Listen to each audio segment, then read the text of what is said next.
welcome to the Diplomat. The 15th of this month was the National Liberation Day of Korea, which commemorates the liberation of Korea from Japanese rule in 1945. 2 years later, on August 14th, Pakistan also achieved its independence following the end of British rule. In celebration of two countries' independence, today on The Diplomat, we are going to meet Pakistani Ambassador to Korea, Rahim Hayat Qureshi, to learn more about its country and also get a glimpse about the commemorative service held in Korea.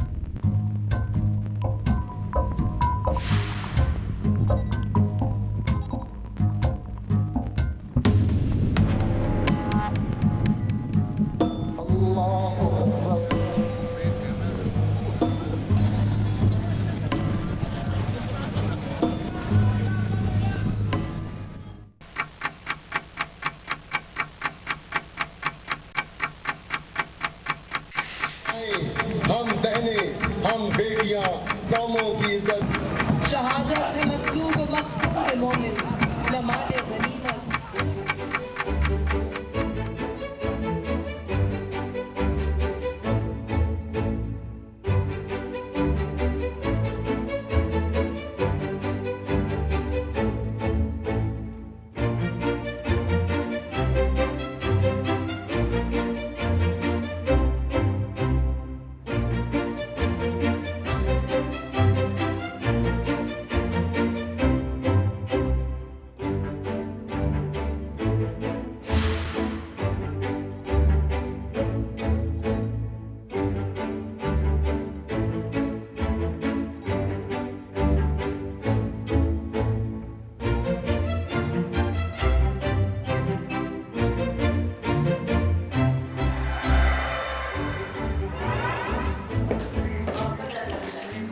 Hello, Ambassador Qureshi. Thank you very much for inviting us today. Thank you very much for coming. It's such a pleasure to welcome you to the Pakistan house. Before I introduce you to my family, let's try some Pakistani delicacies. Thank you. Please.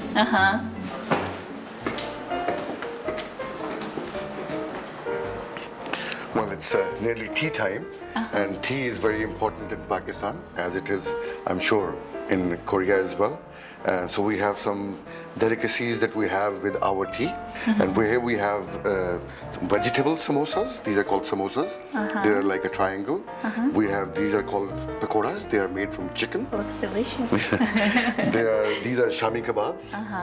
This is made with milk. It's called kheer, and this is gulab jamun. And we have all this with some condiments. This is made from mint, and these are some other sauces that we use to enjoy our tea time. I hope you'll try something. Oh yeah, why not? Maybe you would like to try the samosa? Thank you. Sorry, and a shami kebab. Thank you. Thank you.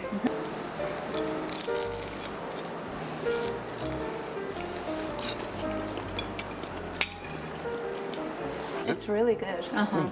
It's kind of mixture of dumpling and some fried dumpling. You're absolutely right. There are quite a lot of similarities between the dumplings and the samosa. I like it. And that's shami kebab. That's made out of minced meat. It's not too spicy for you, I hope, because in Pakistan we enjoy our food very spicy. It's not spicy at all.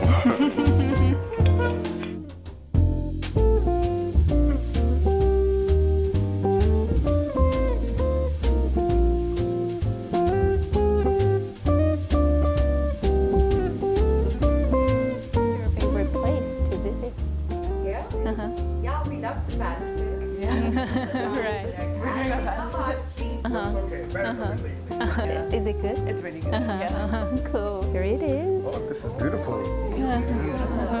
And it's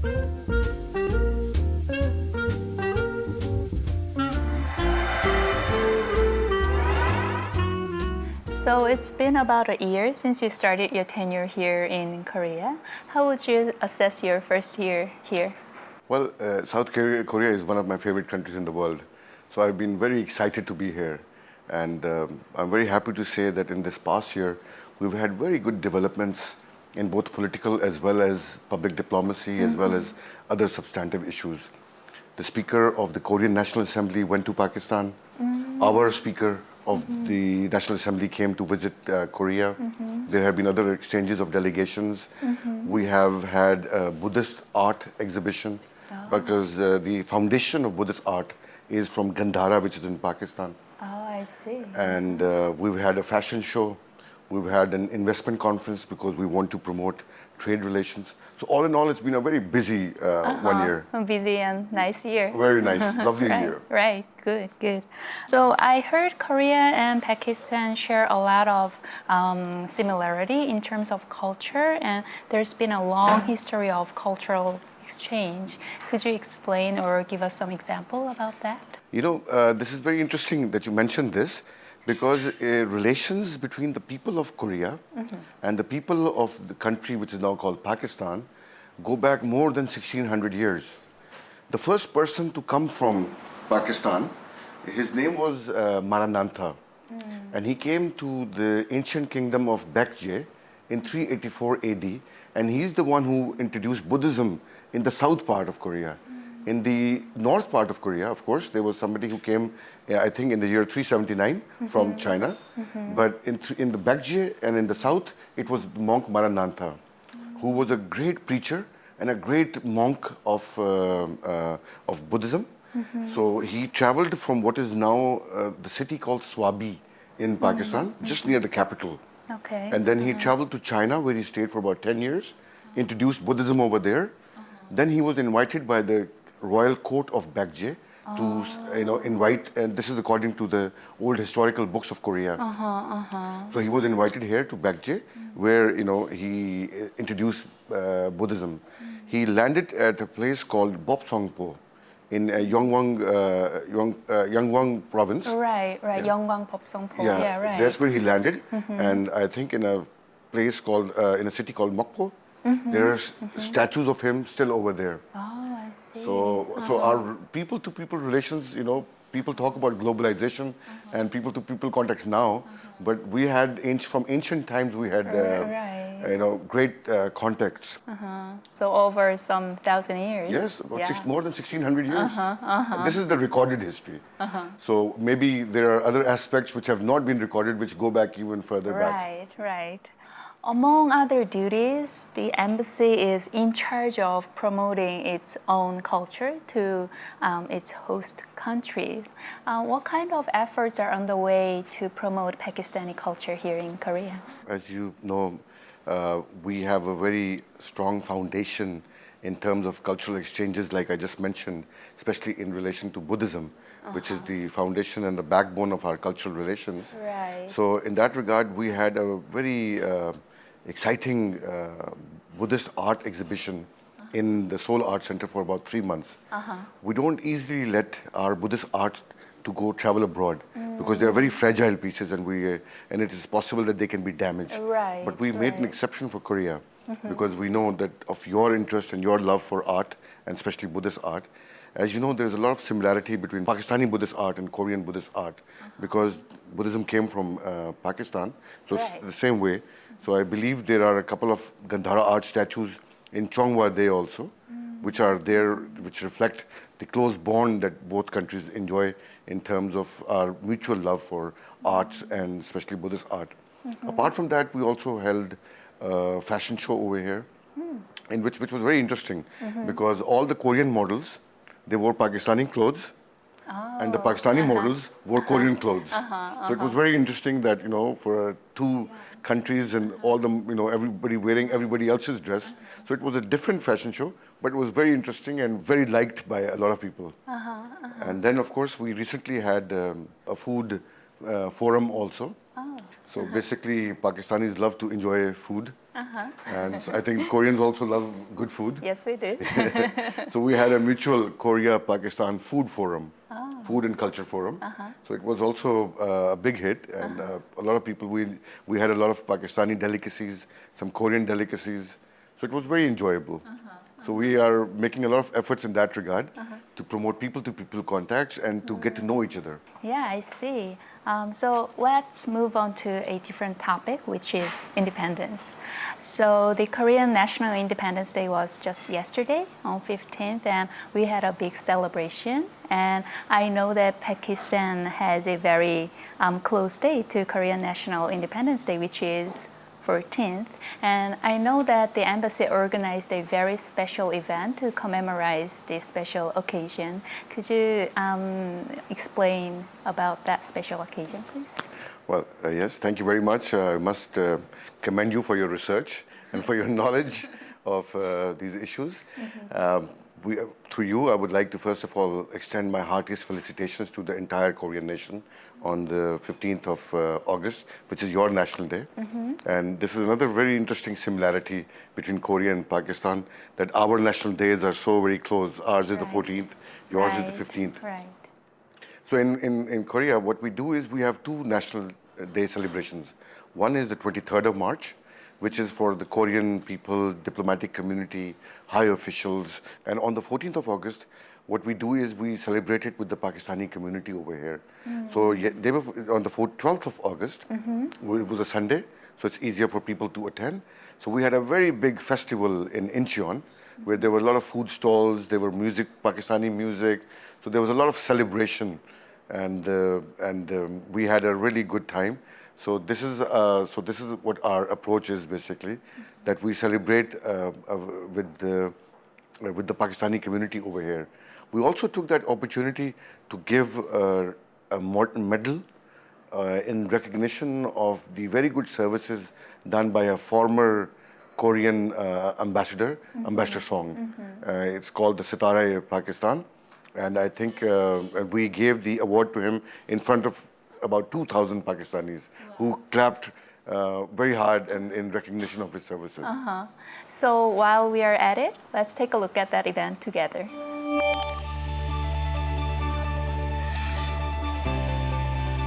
On August 12th, the annual Azadi Mela took place at Chayu Park in Incheon.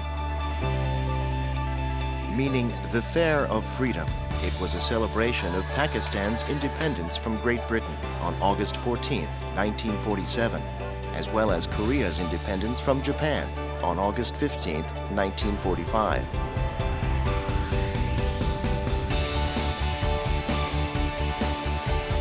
We are feeling very proud to participate in this program of our beloved country, Pakistan, which is organized on the day of independence of Pakistan. They organized this program in this park to participate all Pakistani community from different parts of this country. So we are very happy to show our patriotism and solidarity with our country. Both Korea and Pakistan suffered under years of colonialism. The event honored and commemorated those who sacrificed for the independence of their countries and was attended by nearly 2,000 Pakistanis who live in Korea. We are so happy to come here, and we are enjoying, we are gathered, meeting friends, having fun.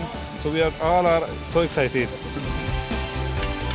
Unlike previous years, this year's event ran throughout the day, featuring Pakistani traditional foods, costumes, handicrafts, music, and dance, creating a beautiful moment of unity and harmony.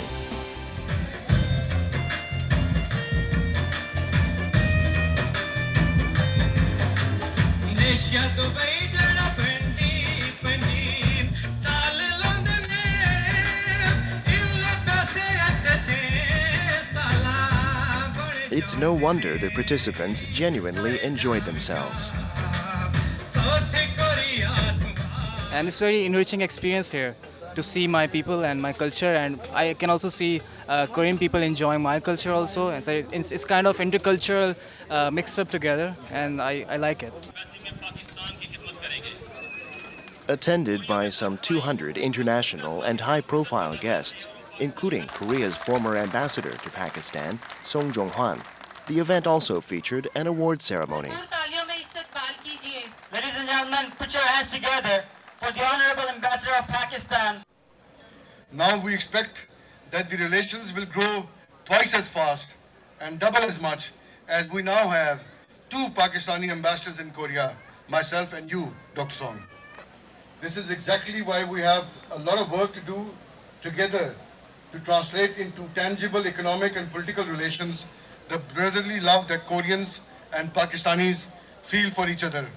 Please put your hands together for... On behalf of Pakistani President Mamnoon Hussein, Ambassador Rahim Hayat Qureshi presented Ambassador Song with the award Sitara-e-Pakistan to honor his contributions to strengthening bilateral relations and to cooperation in culture, education, and other sectors during his ambassadorship from 2013 to 2016.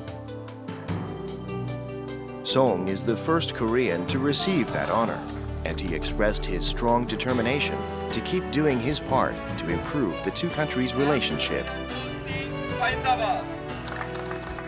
I will personally continue to work as goodwill ambassador for Pakistan.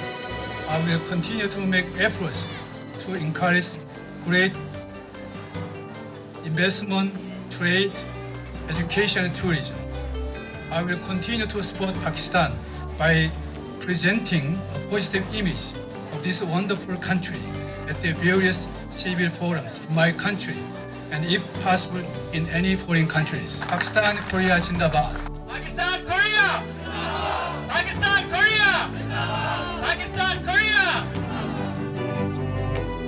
Based on shared tragedies and victories, Korea and Pakistan have long been good friends, helping one another in times of hardship. With this ceremony as momentum, the two countries will further strengthen their ties and make history together.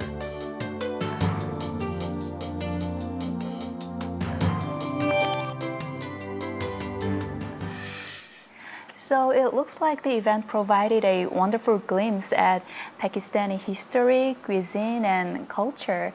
How do you feel after hosting the event so successfully?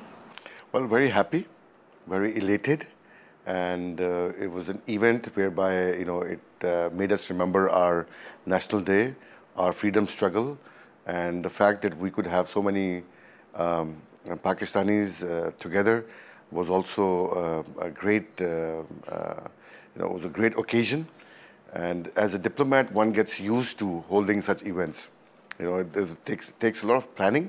For that, I have to facilitate my team, who work very hard to make that event a big success. Good. Speaking of independence, the similarity between Korea and Pakistan, Korea gained independence after 35 years of Japanese rule, and their journey to independence wasn't easy. It was full of tragedy, sins and loss, and a lot of pain. And I believe Pakistan would have experienced pretty similar journey to Korea. So would you like to explain about Pakistan's journey? Absolutely. Our struggle for independence was similar to the struggle of Korean independence. We were colonized by the British for a long time, and we suffered a lot of casualties, a lot of tragedies during our quest for struggle. But our leadership, especially by our founding father, Quaid-e-Azam Muhammad Ali Jinnah, as he's popularly known, believed in strong constitutionalism, and he tried to gain freedom through legal means and through constitutional means and not through violence. So we tried our best to ensure that our freedom struggle remains peaceful. And our struggle was based on the concept of human rights for the people of Pakistan and for the human rights of the people of the South Asia and the Indian subcontinent. So it was a very difficult period, but thanks to the leadership of our founding fathers, we were eventually successful in gaining independence in a very peaceful, in a very legal kind of, and a constitutional kind of way from the British. Right. So the end of British rule, it led the birth of two independent states, Yes. Pakistan and India. But however, the relationship between Pakistan and India wasn't that favorable. There were a lot of wars and conflicts. That's what I heard of. And I believe Korea experienced pretty similar things in the past, but finally now we have some hope for permanent peace. So based on the similar experience that the two countries are sharing, what's your view on the dynamic change or recent change on the Korean Peninsula? Well, we welcome that, and we are very happy and that things are moving in the right direction.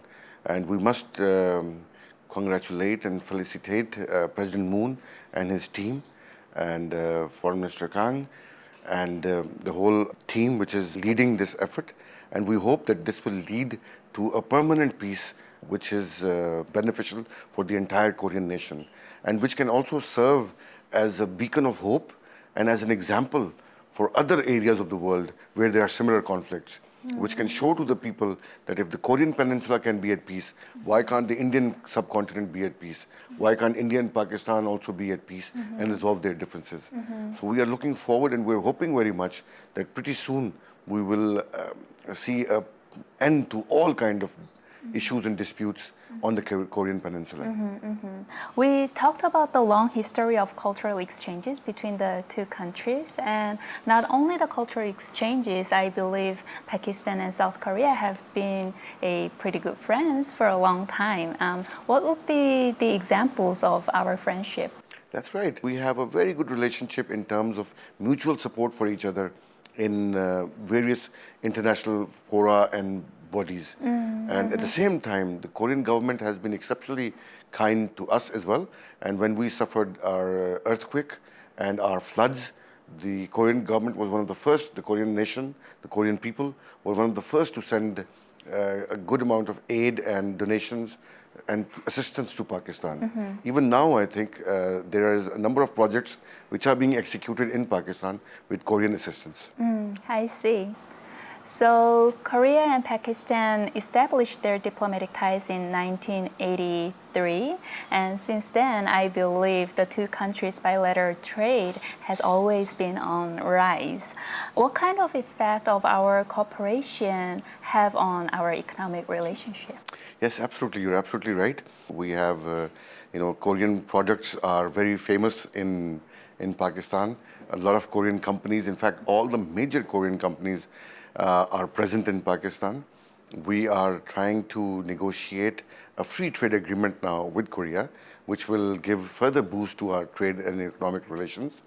And there is now considerable foreign investment also from Korea into Pakistan.